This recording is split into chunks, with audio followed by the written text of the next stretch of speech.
There's not one guy, one person in the history of this program that's bigger than the program.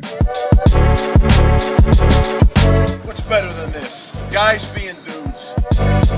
Oh, what's up? Welcome into episode number 168 of the Program Guys Podcast. My name is Mason Prince, joined with you as always by Matt Gann, Patrick Kurtzberger, Mark Hall. Today is Thursday, March 26th, or 27th. Be sure to like and subscribe on our YouTube channel. Find us on all of our social media at Program Guys with a Z on our Facebook, Twitter, Instagram, TikTok. You can also find us on Spotify, Apple Podcasts, Google Podcasts, wherever you get your podcast. That's where you can find us. We're here, boys. We're back. We're everywhere. We're everywhere.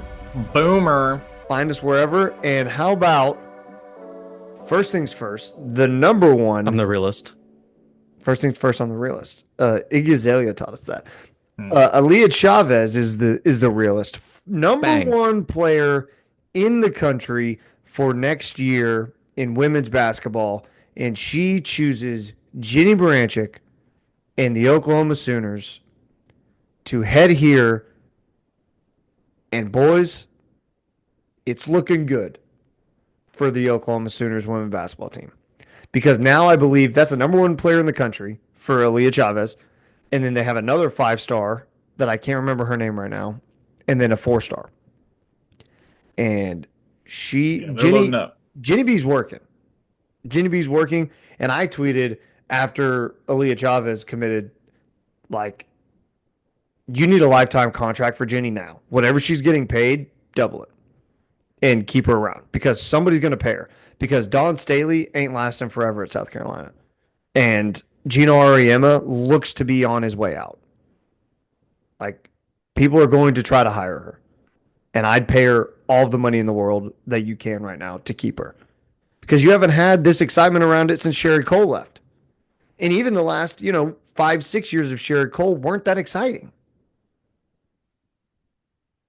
Yeah. And I feel like the new trend is you hire a younger basketball coach who's like in their 20s, that's at like a lower level school, and then you're promoting them. But people like Jennie B are out there, and they're going to get poached. So that's a great point, Mason. Something I didn't consider. We've got to pay her this summer. As soon as the summer hits, that contract needs to be extended. As soon as the season's over. All of the money you thought Porter Moser was going to earn, just give it to Jennie instead. Because Porter's not going to earn it. He's not going to. Matt, your thoughts? Yeah. I actually watched the live announcement yesterday, and there was some inklings, because she chose the final 6 was OU, LSU, South Carolina, Texas, UCLA, Texas Tech.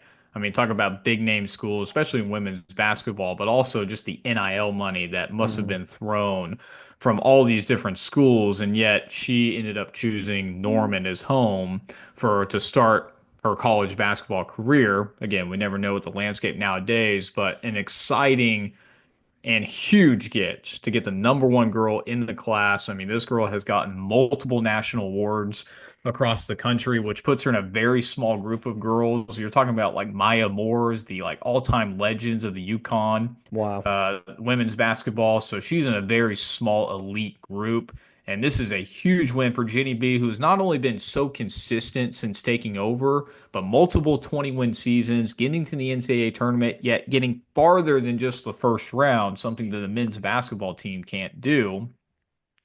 You have to do everything you can to keep Jennie B, but this is just another huge, just kind of rung on her belt that she's able to achieve. I mean, I'm watching highlights of this girl play in Lubbock. It is nuts what this OU women's basketball team, the trajectory just keeps on going up and to the right. It's incredible what Jennie B is able to do, but this Chavez girl is the real deal. This is the kind of caliber of talent that you want. She's only 5'9", but if you watch the highlights, Mark, she's moving, and it's Texas basketball.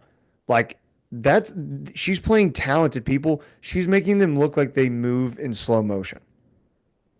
Yeah, so sorry about the mic problems. I'm coming through my camera now, so I'm going to try and fix that. But to speak to Aaliyah Chavez, this is a player you build a team around. This is a point guard that, basketball doesn't always love going heliocentric around like a James Harden or a Luka Doncic sort of situation, the way that we see it a bunch. But Aaliyah Chavez, especially at this level, is someone where you can count on, hey, you're going to have something here. Just hand the offense over to her, and it's going to work out. When's the last time OU women had a guard like that?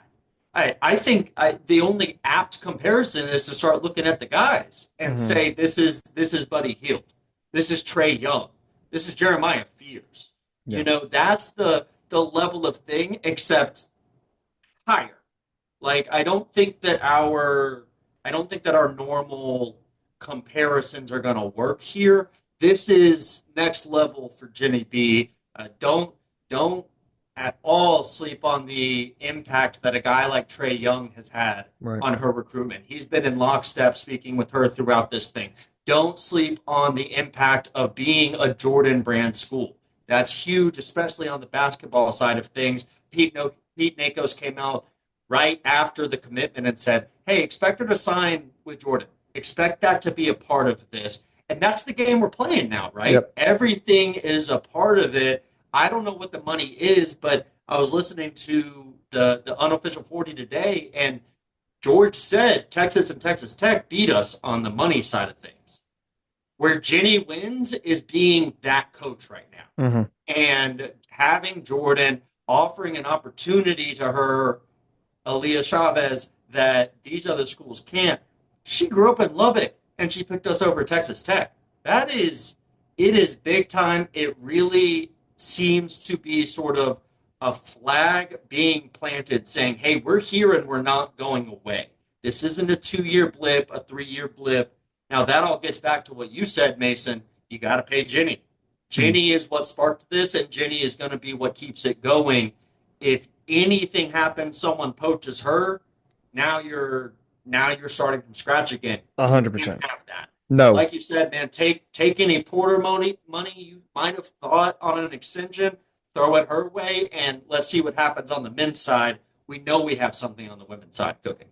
Yeah, for the Porter thing, it's really like an earn it thing. And for everything that we talk about with Porter, and I don't mean to make this a Porter versus Jenny argument because it's not. I'm just trying to make the point that everything that people want Porter Moser to be, Jenny Baranchik already is. And you have to live in the world now where in NIL, where if you didn't think that these sports were equal before, in today's day and age of women's college basketball, it's equal now. They draw numbers. They draw fans. You have to keep Jenny around. And don't take my word for it. Mark mentioned Trey Young. Trey Young said it himself. Aaliyah Chavez is the new age women's basketball player. She is Caitlin Clark. She is Juju. God, what's her name? I missed the girl. Juju Watkins just tore an ACL. Yeah, just tore the ACL at USC. She is Paige Buchers. He said all of those names, and that's not an accident. She's skilled enough. She's got a good enough personality, and she's smart enough to be that kind of player in women's basketball. I really would not be surprised. Yeah, and the great thing about this too is if you do keep Jenny B, Aaliyah Chavez is going to be at Oklahoma for 4 years because the potential of earning more money. You're going to make more money in college. You're right, Pat. More money in college. So yeah. This is 4 or 5 years of extreme success that could be brought to Oklahoma women's basketball. Completely agree. It's amazing. And if you have 4 to 5 years of great success, that keeps rolling. So this is a pivotal moment of the next 2-3 years of if she performs how she should, if we pay Jenny how we should, this could create a dynasty for Oklahoma women's basketball. Really good. It's program building. And Mason, you made the right point. Dawn Staley, look, she probably has plenty of time left for the timeline we're looking at. Gino might not. And there is no reason why. I mean, I brought up the women's recruiting rankings. And look, Tennessee's got 3 5-stars. LSU's got 4 5-stars. Stanford's got 3. We've got 2. And those are mainstays above us in those rankings as far as women's basketball is concerned. There's no reason why Oklahoma can't parlay this into another great class next year, into another great class the year after that, and keep this thing rolling, like Patrick said. Yep. Matt, anything else to add on the Chavez front? Yeah, I would just say the state of women's basketball is just on another level and just continues to grow in trajectory. And Aaliyah Chavez obviously just continues to add to that dynamic. Obviously, we saw what Caitlin Clark had in her impact on college basketball, the fans all showing up to each and every single home game, but also when she made the tournament. I think she is that type of player, and we're going to see the absolute turnout. Oh, you fans better get excited because this is a huge get for Jenny B and the girls and for many years to come. Absolutely. Let us know down below in the comments your thoughts on Aaliyah Chavez joining or committing, I should say, to Oklahoma. She hasn't signed, has she? Technically not a signing, right? Technically Just not. committed. Yeah, Yeah. just committed so far. I believe signing day. I don't know when signing day is. I'm butchering this. Regardless, moving on to some recruiting news for Oklahoma football. Oklahoma loses out on two four-star running backs. The first we'll talk about Jonathan Hatton Jr., 6 foot running back, 205 out of Cibolo, Texas. Goes to Steele High School, and he is going to Texas A&M. Oklahoma loses out on him. Uh, Oklahoma also loses out today, as we're recording this on Wednesday, just a couple hours ago, on four-star running back out of Jinx, Oklahoma, Caden Jones, and he is going to Oklahoma State. And Oklahoma State came on late and strong for Caden Jones, and that's the game you play in the NIL game. I guarantee you that Louisville is probably really mad about Caden Jones, just as mad as OU is. But those are two four-star running back guys that Brent Venables definitely wanted on his team. And frankly, just as mad as Mason Prince is, as a guy who loves going to Louisville at any given opportunity. True. Just True. what a missed chance No to one, spend more time there. no one goes to Uh, Louisville more than me. It's crazy. I I do think just real fast, it seemed like we split our priorities between these two guys. You know, you've got Torrey Blaylock in the bag, class of 2025 running back out of Atascocita, Texas, speedster, just fast as all get out. And then, you know, a lot of eggs in this basket and a lot of eggs in this basket, but you see Texas A&M putting all their eggs in this basket and Oklahoma State putting all their eggs in this basket. And you sort of wonder, were we just not willing to go there? And what does that mean if we weren't? I think it's probably resource allocation questions, and that gets into the Jim Nagy of it all. Because 2 years ago, we'd have gone all out for Caden Jones. I believe that. The Yeah. emphasis was on these in state guys, and it seems as though something has shifted in our recruiting strategy where we are not valuing that nearly to the same level that we did then. Also, if it's a bidding war against A&M, we're not going to win the bidding war. So why didn't we go potentially further in on Caden Jones, right? Why didn't we think through that potential, you know? I can understand that. Yeah. Yeah, Another thing, I completely agree. Yeah, go ahead. Well, I mean, you're completely right, Patrick. Also, he's a kid whose dad played at Oklahoma, who had played big downs and moments at Oklahoma, and that obviously to Brent has meant something in the past. Brent, I believe, was there when his dad was playing, and it just, yeah, not ideal. Go ahead, Matt. Yeah, I mean, obviously you're not going to win them all. And I Yeah, think when these two kids look at the Oklahoma roster and see the guys that are coming in, there's it's a crowded room coming in. And so, especially with Hatton, obviously he was already a former commit to Oklahoma, then decided to look at other opportunities. Again, I think that's just the world of NIL that we look at. And hmm if they find other opportunities and the bag is there, I mean, what 17 or 18-year-old kid doesn't want to make a big impact early on and potentially make more? So this is what we'll continue to see. But I think with OU and future college programs going to this NFL front office model, well, we know how most NFL teams view running backs. They only pay the premium and elite guys. How are they going to look at the running backs specifically moving forward? I think it's going to be hard to allocate a lot of dollars to one specific running back yeah. unless he's like a Taylor Tatum elite type level. But I feel pretty comfortable where the running back room is. And then we got a lot of young, talented guys in there, so I'm not really too much worried about losing out on these guys. There'll be other guys to come. Yeah, See, I'm I curious. think I think an elite running back in college is still an absolute game changer. And you can't really, you look at Blake Corum from Michigan 2 years ago, you look at Travion Henderson and Quinshon Judkins for Ohio State last season. You you want to spend on these guys? I'm looking more at last year's class and how it seems we have two dudes who came out of last year's class. And if they're considering, hey, let's watch how that develops versus spending all the resources again this year, considering a 1 year blip in this thing is not going to set you back by that much. Right. That said, these are both 4-star running backs. Caden Jones might be the number one player in the state of Oklahoma. Jonathan Hatton's a consensus top 100 kind of guy. This is, you want to win these battles, not lose them, man. Yeah. A little funny inside information for you guys. We got a little bit of time, so I'll tell you a story. So we were, I work for Jinx Public Schools where Caden Jones goes to school, and I asked him, I go, hey man, do you want us to live stream your commitment? Like, we'll do that for you if you want. He's like, yeah, dude, that'd be great. So I made him a graphic with all 5 of his top 5 schools, which were at the time Kansas, Louisville, Oklahoma, Tennessee, and Vanderbilt. And I sent it to him. I go, hey, man, how's that look?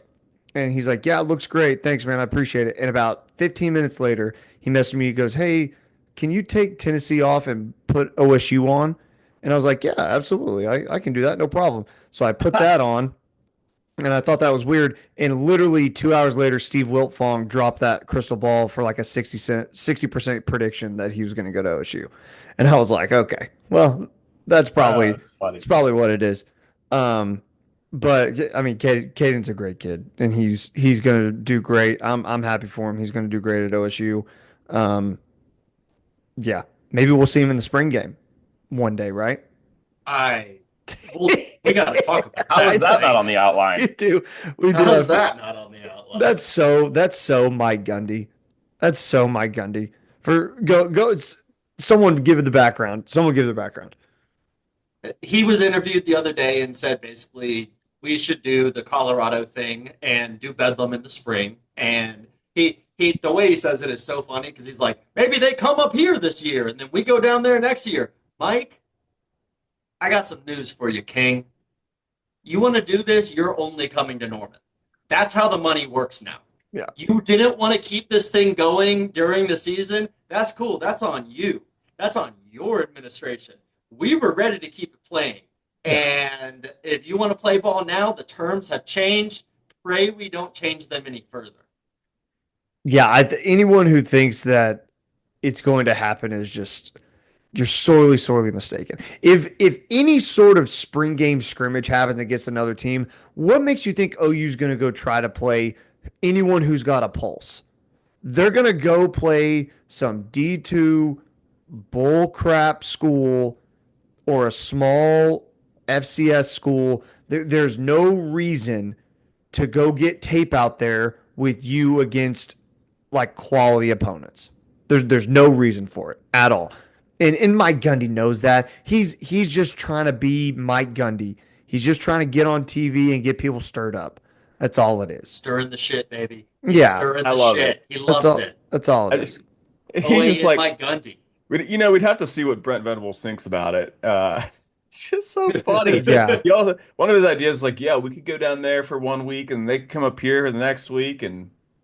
But I don't hate it from like an in-state perspective. It does make sense if you're going to do this, you do it with an in-state school, but it'd most likely be Tulsa if we did it rather than OSU. I'd love to give Tulsa a little shine with something like that versus doing it with Oklahoma State. I think that helps in-state better than with their new head coach. They do it 100%. Yeah, but they absolutely. Dominic Franks on staff. Yeah. Love that guy. Oh yeah, they do it. Matt, your thoughts on the spring game? Would you do Bedlam in the spring? Not Bedlam, but Tulsa or small school, and I think that's eventually what we're going to get to. I don't think the logistics or the money makes sense right now, but probably into sometime in the next 3 to 4 years, we'll probably start seeing scrimmages like that. Maybe even sooner if they can figure it out. But with no regulation, Wild West doesn't make any sense for any team to practice against another one at this point. No, it makes on the 0 sense. On the running back thing, I've seen some speculation out there that, oh no, they just want to make sure they're spending their money on a guy that can do it. So watch for the spring transfer portal. I went and looked at last year's leading rushers. They're all either sticking around or they're going to the NFL. Yeah. You're not going to go find a random 1,200-yard guy that can No. come in and be your lead back. You have to count on development from the guys that are in the room. And to me, that says Xavier Robinson and Taylor Tatum. Yeah. Javante Barnes is we know what he is. He's good.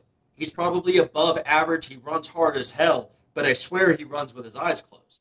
Gavin Sawchuk hasn't put a season together yet. So it's gonna come down to those young guys and maybe a sprinkle of Tory Blaylock, but missing these guys means you're leaning on those young guys. Mhm. I don't see this older group taking over the room the way some people might. No. And after what you saw from Xavier Robinson last year, why would you look anywhere different? Like it Because just DeMarco Murray's your running back coach. yeah, Yeah. I know. I hope he figures it out. But I'd I like think it that's to. the great point. Like the 2026 Thanks. running back room might not be that important at this point in time. And if you do need a running back, you can always go to the portal. True. Let us know down below in the Find another comments. Sam Franklin. Yeah, Jesus. Let us know down below in the comments what you think of both the spring game and the two 4-star running backs skipping out on Oklahoma altogether. We read every single one of your comments. Okay, moving on. We have Patrick. You want to go ahead and give us your hot take? We haven't done hot take in a while, but I don't know. Yeah, I don't know if it's a hot take, but it's this feeling that continues to linger over me over the past really like 5 to 6 weeks. And really Okay. every time I see Brent Venables like in an interview or talking, and I continuously think to myself, am I over this? I feel like I have maybe Brent Venables fatigue of him just talking about the same thing every time and us not producing on the field. And I'm tired of it. I am tired of it. Like the leash for me is super short at this point with Brent Venables. And I just can't listen to it anymore until I see some production on the field, until I see the Alabama game week in, week out. God, I was a get fun that time. part because it's proof of concept, right? Like you could coach them up on defense, and if the offense comes together at all, there's something there. Why do we not see that every week? It's funny because I completely get where you're coming from, Pat, but it's so typical of like if he's winning, Brent's whole shtick is awesome. You love Brent's shtick if it was awesome. Nick Saban's whole shtick would have been annoying as shit if they were getting the crap kicked out of them. Like it's all about if he's winning, and I get it. Like when you're losing and you're 6-7, it's not fun to hear Brent talk about culture building and the soul mission. I don't care. Win a football game. Stop struggling to freaking Navy in a bowl game. Losing To Navy. I don't care who's on your team. You lost to Navy. That's crazy. We can't say he's a good football coach, a head football coach. You can't say that. Not currently, you can't. I Not agree. yet. No, you can't. Not yet. Can't lock it in. I agree with that. That sucks. Yeah, it does suck. But I think you're getting at, what we know is this is the last year, right? This year is the leash, Yeah. and if you don't at least like hit the over, and last I checked, it's 6.5 wins, right? You have to at least hit that over. Personally, I think you got to hit 8 or 9 and show real progress on the field before you lock anything in for 2026 and beyond. Jim Nagy's got a Rolodex as long as a Walgreens receipt, man. Yeah. Like he knows people. Yeah. It doesn't have to be Brent Venables forever. No. Especially when you come in as a GM, and we talked about this a couple weeks ago. You're a GM. Treat them like an NFL GM. How many GMs do you know when they get a job, do you hear that they're going to want to hire their guy? Brent's not the dude that Jim Nagy hired. It was thrust upon him. And how often do those guys last? Not a lot unless they're winning. And I agree with Mark. I think the leash is if you don't see 8 or 9 wins out of Brent, I don't know if 8 even saves you. I don't think so. If you go 8-4 and those 4 are ugly, I don't know if that saves you. I really don't. And that sucks. It's a crappy place to be, but I think that's where we're at. And the sooner we all accept that, the sooner we all understand the gravity of what this season is about to bring.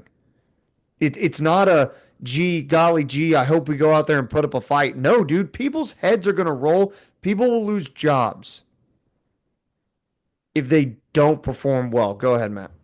Well, it's the University of Oklahoma. The only expectation is to contend for a national championship every year, and mediocrity won't do it.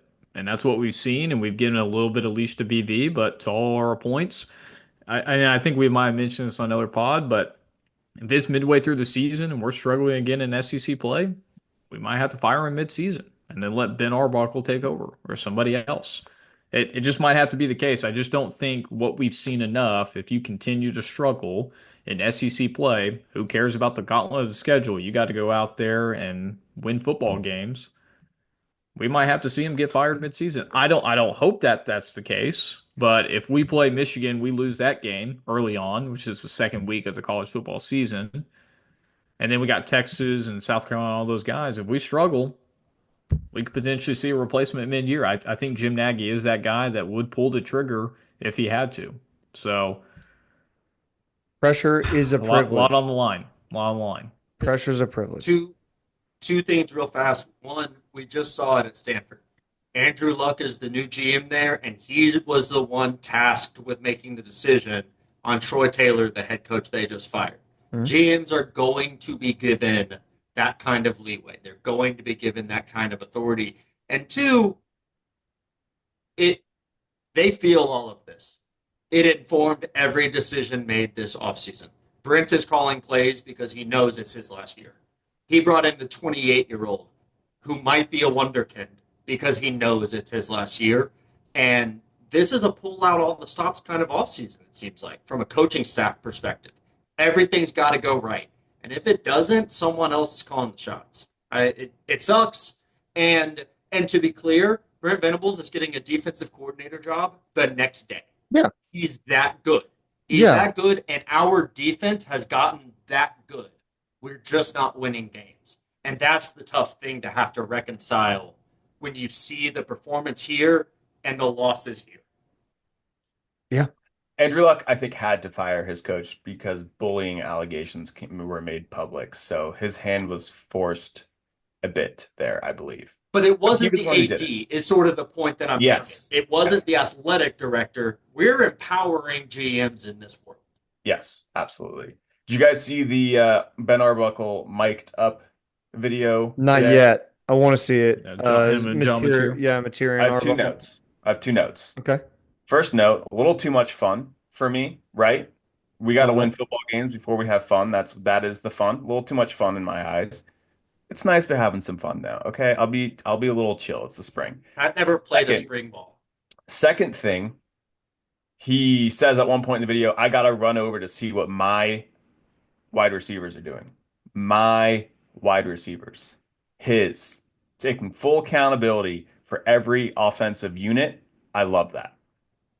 I love that. I love also Pat Herman Boone Hertzberger. You think football is fun? Yeah. Zero fun, sir. Get on the line. Amazing. Pat, what's that a reference to? I believe it is. You got it. Shit. I got it. We're going to pause until you get there. Yep. Denzel Washington. Gosh. No, I know it. Remember the Titans. There you go. That a boy. That's a real movie. Hey, that's a real movie. It's a great movie. What a great movie. I will laugh every time I see those tweets about Ryan Gosling being a liability in the run game. It's so good, man. It's so funny to me that Face On, the one that was at Donald Faison. Yeah, Donald Faison, he doesn't catch any of that shit when he just couldn't hold on to the ball. He can't run the football at all. No. And nothing gets thrown his way. Hang on to that ball, Petey. Oh, what a great That's movie. that's our Tatum. That's Taylor Dude, Tatum. for man. real. Good God. Oh, Taylor God. Tatum. Insane. All right, Matt, you want to circle the wagons for the people real quick?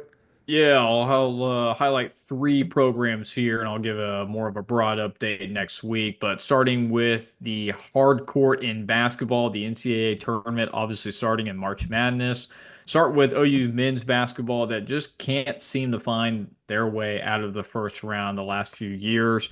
They did play the back-to-back defending champions in UConn, so it was going to be a tall test no matter what. But even if they went on to win, they were going to have to play number one seeded Florida the next round. But that game ended up being 67-59. Really wasn't close throughout the game. I think the score is a little bit misleading. UConn pretty much led the way the entire way, and it was mainly because of the turnovers and the rebounds that UConn was able to get. That's really been the story. OU men's basketball, but also relying way too heavily on Fears, who did end up having a good game. 20 points, 5 rebounds, 4 assists. But the problem with that is he was the only guy that could get going the entire season, and that ended up being the same story against UConn. So it'll be interesting to see. Fears had an Instagram post, didn't say which way he was going to go, whether he might go the draft or come back.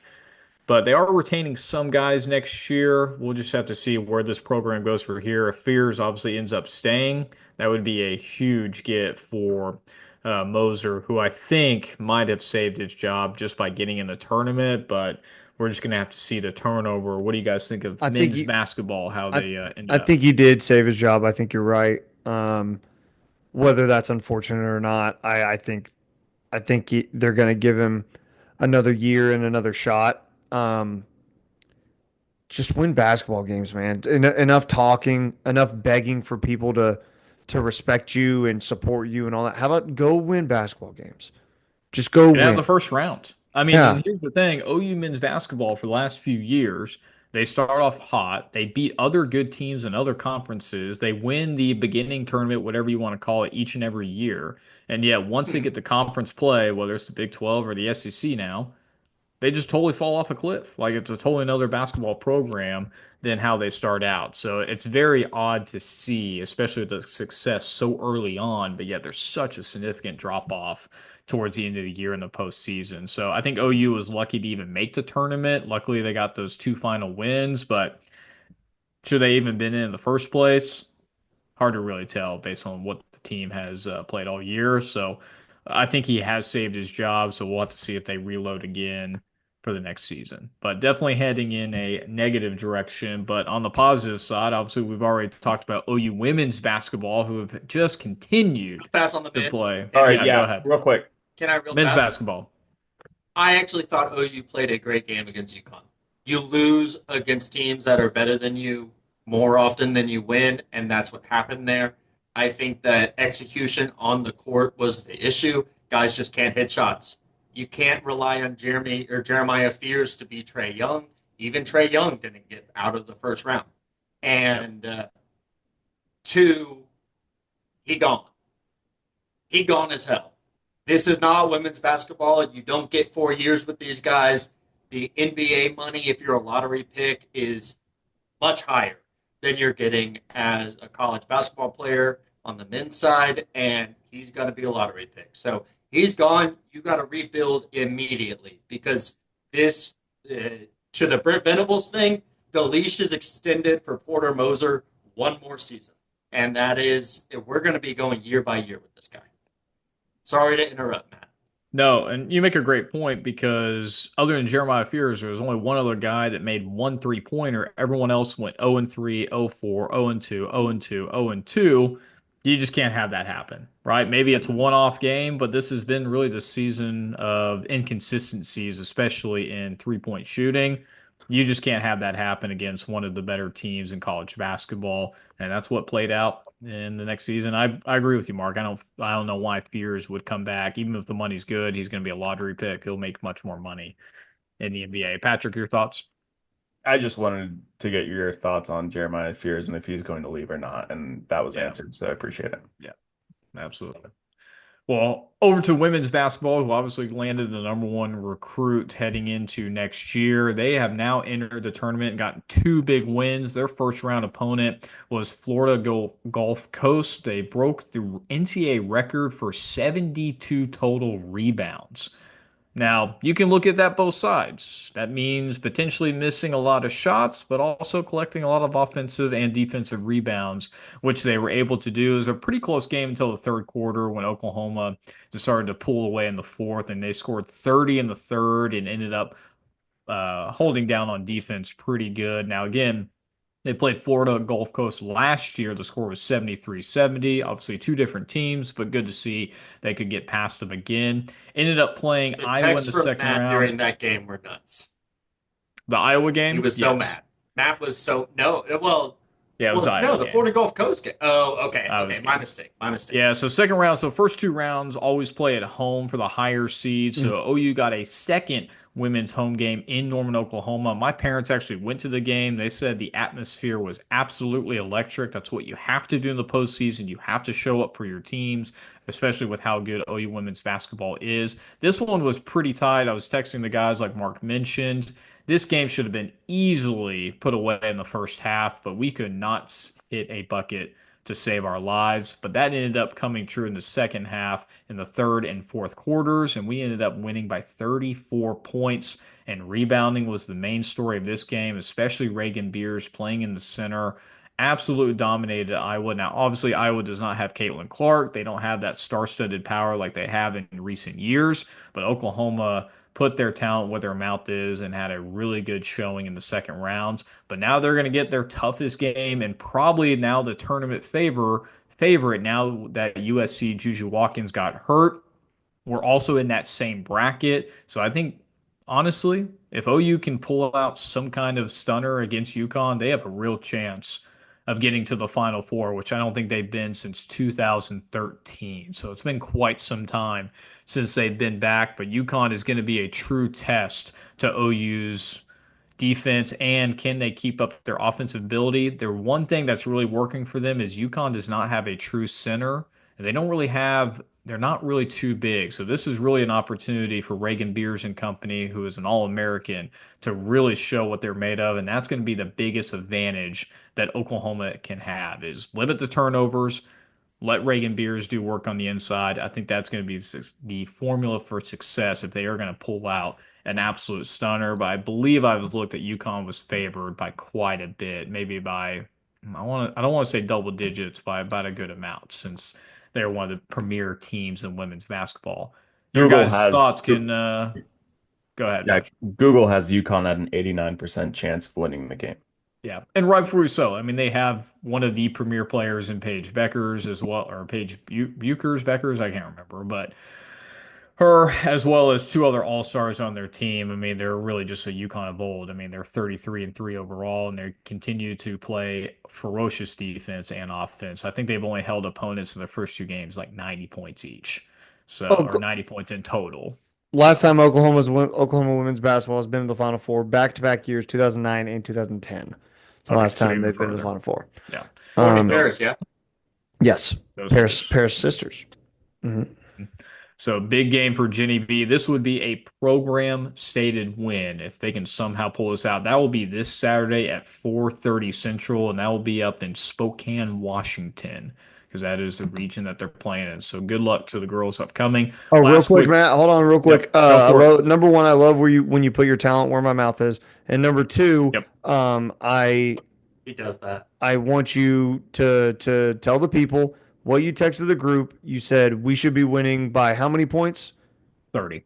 Okay, and how much did OU win by? 34. Okay, thank you.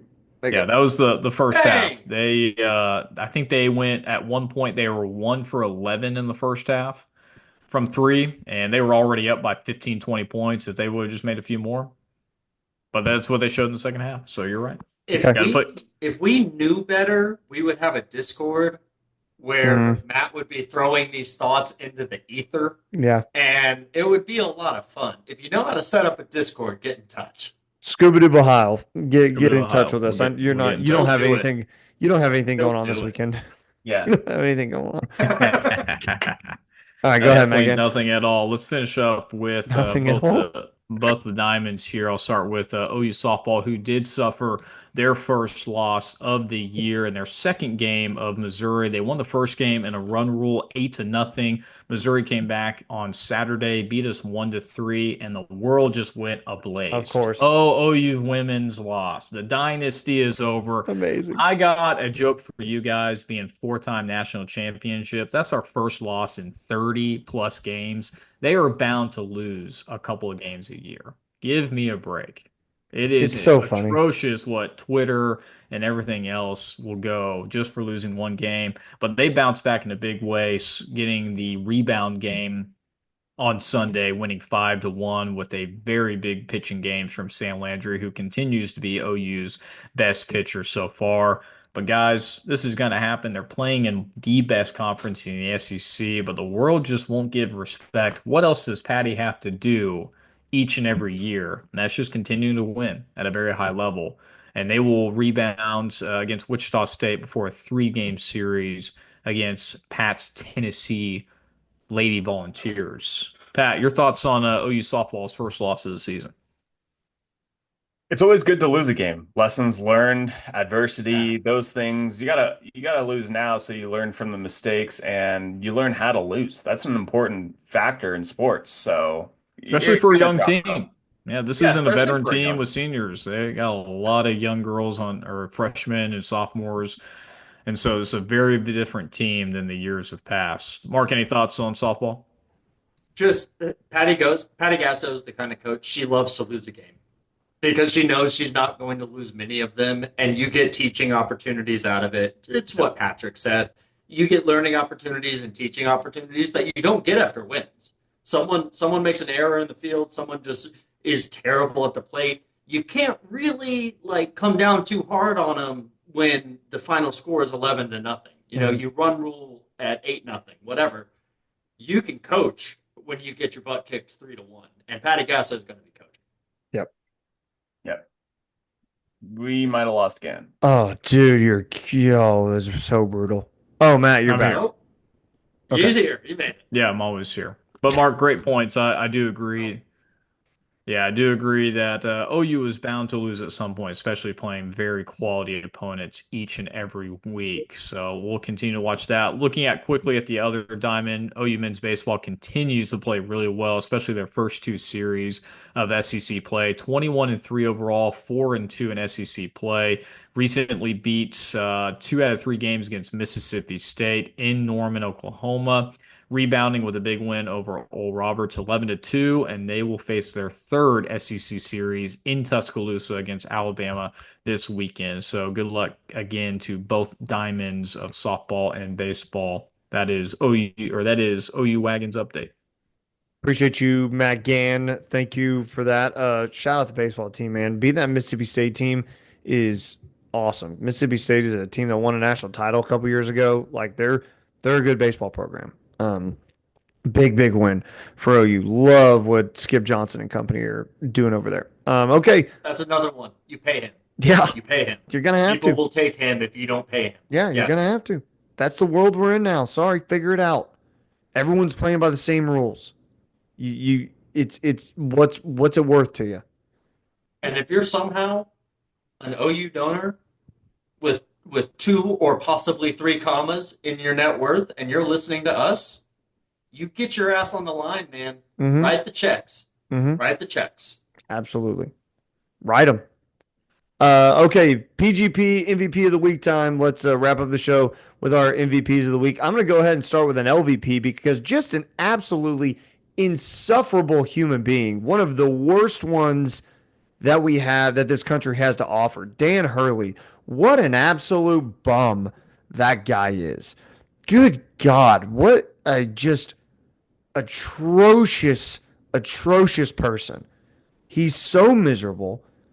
All he does is complain. If you guys didn't see him walk out of the game the other night after they lost, saying, "Baylor, I hope they don't F you the way they just F'd us." Just so scummy. Just so scummy. He also was lip read, telling a referee, I'm I'm a defending national champion or something like that, you don't turn away from me.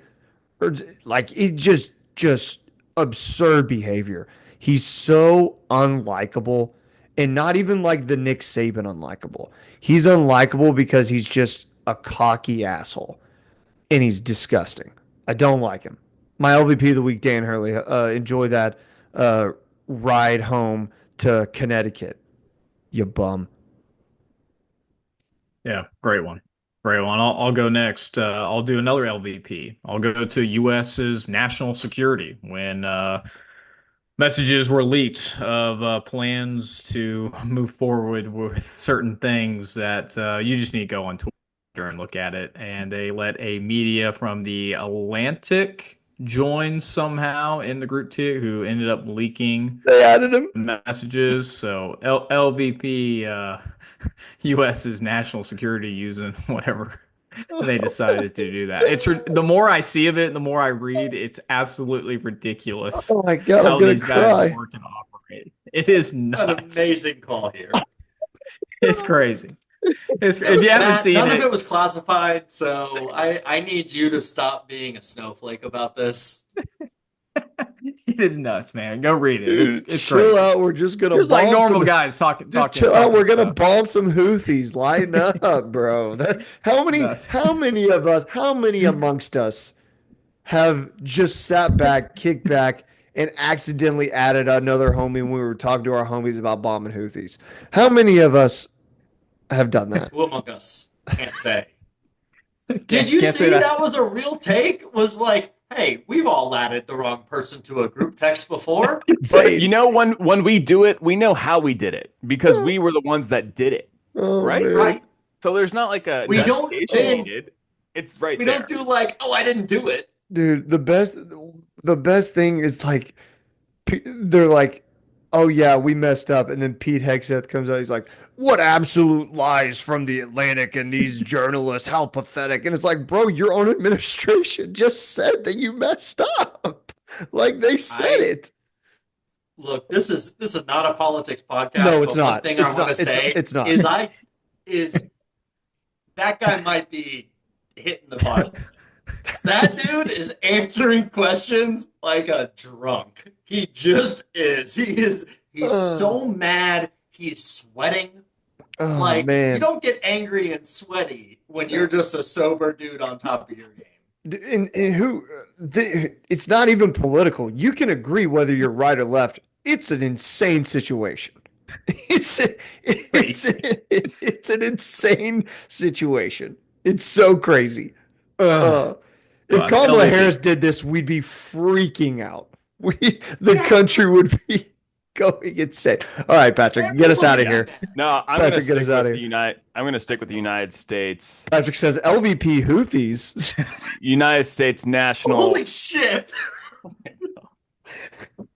Sorry. Okay, I'm going to stick with the United States national men's soccer team Okay. losing to Panama So in the bad. 95th minute, So bad.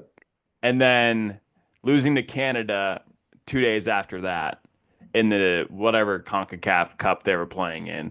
They got a new coach. This is the best generation ever, and they're losing to Panama. No one can score a goal on this team. They're absolutely awful, and there are no fans showing up at SoFi for the games. Yeah, 'cause they're Granted, bad. one game was like Friday at 4 or like Friday at 4, so no big deal. But Sunday, even in like the third place game, there was like no one in that stadium supporting the team. In one of the biggest soccer markets in the country as well. So just bad look all around from the United States men's soccer team. I don't think they've got a lot to work on before the World Cup. They've got a lot of work. Patrick, you're an American, right? Mm-hmm. Yeah. And you're the closest one here to SoFi. I know you've made a Rams game or two. Mm-hmm. Sounds But like you need to I don't support the United States men's soccer team. wrap the flag around a little bit Gotcha. and go support. Yeah. I need you to do that. I've got so I'm last, and Yeah. my MVP is really more like a forward-looking kind of thing. I'm going to go MVP Jaren Kanak. I think we are going to see Jaren Kanak be the tight end or H-back, however you want to call it, with the most catches this season. He is the best athlete at the position. He works his ass off. No one has any doubts about his athleticism. And frankly, it's him, a ton of D2 guys who might break through, or 275-pound, three-technique Devon Mitchell. And I want it to be Jaron Kanek as much as I want anything out of the football team next season. I'm rooting for him, man, in a way deeper than I have rooted for him in the past. Because everyone wants everyone to do well, but he's stuck around.